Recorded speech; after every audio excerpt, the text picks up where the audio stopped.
guys, Jason Olsrud here with Photillustrator. Now I have a question for you. Are you looking to take your small, tiny, teeny weeny digital files and blow them up into great big printable files? Well, if you are, this tutorial is for you. Now, a couple years ago when I was starting doing portrait photography and doing these composites, I was left with having a 17 to 20 inch digital file that I needed to expand and blow up and enlarge into 40, 50 inch files. Today I do 50, 60 plus inch portraits. So you can see I've kind of grown not only with my business, but with the size of the portraits that I create. But I had a dilemma. I didn't know how to take such a small digital file, enlarge it into a printable, large scale printable file and retain the quality. If you're having that problem, stick with me. I'm going to show you how to solve it. All right. But before we get started, check out the website. It's kind of a new updated graphic version of the website. This is really geared towards getting potential clients interested in my work and moving to becoming actual clients. Now I have a free download here. You can check that out. This is for clients, so it's not necessarily for photographers, but you never know, you might find something in there that you kind of dig. Also, like us on Facebook, post a lot of stuff on here for clients, but also for photographers. And then also follow us on Instagram, same thing. All right. If you don't want to, that's fine with me. All right, so let's get started on this. We're going to start off with our portrait that I just released. We released this as a 60-inch portrait that they are displaying on prominently on their wall, actually. They love this portrait. I do too. This is one of my favorites. So anyway, we're going to start off here.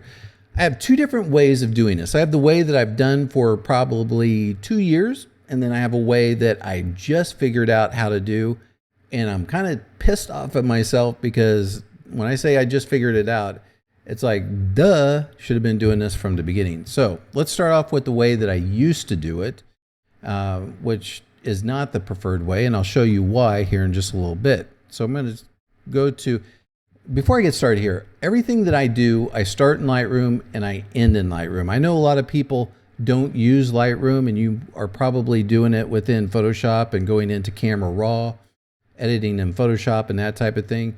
I think that this version of it will mean something to you once we get out of Lightroom and into Photoshop. So what I do is I edit in Photoshop as a smart object. So if you're already in Photoshop, you just convert your image to a smart object, and then you'll have this here. And you can tell this is a smart object by the little icon here in the thumbnail. So what we'll do is we'll go to edit, or go to image size.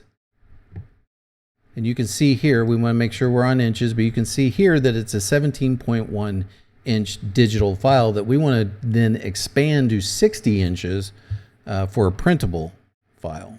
All right, so we're going to go to 60. Our height automatically changes. I keep my resolution at 320, bigger than any printer will ever, at this point, will ever use.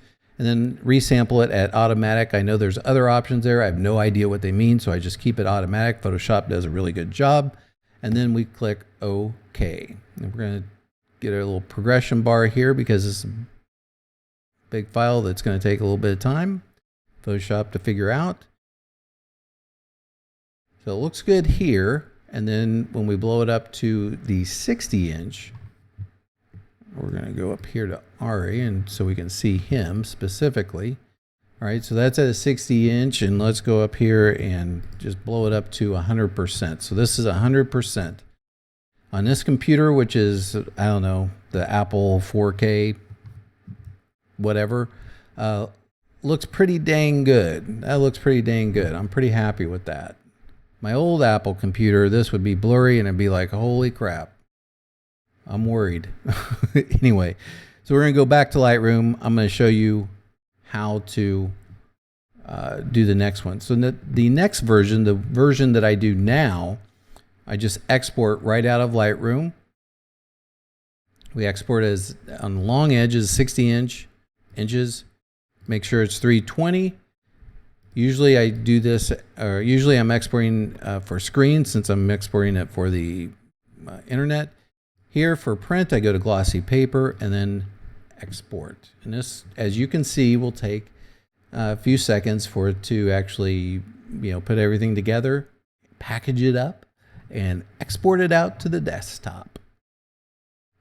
So we're going to go over here. I'm going to here. So it's here. I'm going to put it in Photoshop because I'm going to show you why this way I believe it's just a fraction better than the other way, the way that I prefer to use today. And then I'm going to take this and lay it over the Photoshop copy of it, or the Smart Object version of it. All right, so this is, I'm going to title these so we know what we're dealing with here. So this is our, come on, Lightroom version. This is our Photoshop version. All right, so let's go in here, really blow it up here to 300%. That looks pretty dang good. I like that. Okay, so you click off the Lightroom version. If you look at the hairs, the individual hairs, and if you look around the eye and the pupil, or the iris of the eye, you're going to see a big change from the Photoshop version that we blew up as a smart object. And even as a smart object, when you blow it up, it's still going to lose just a tiny, tiny, tiny bit of image quality. So then we go to Lightroom version where you export it directly from Lightroom, and you can see a nice difference in the sharpness here from the Lightroom version to the Photoshop version.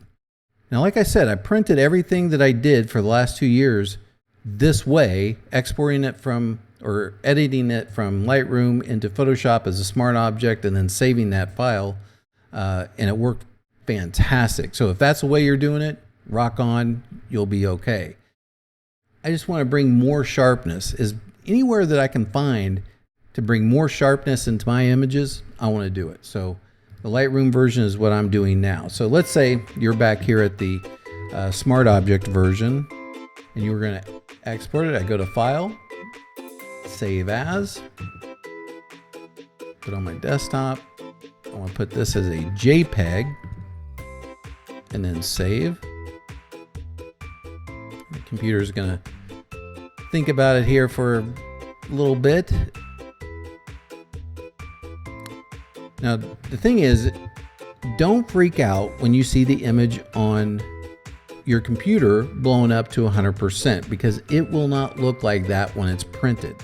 That looks a little sketchy depending on your monitor.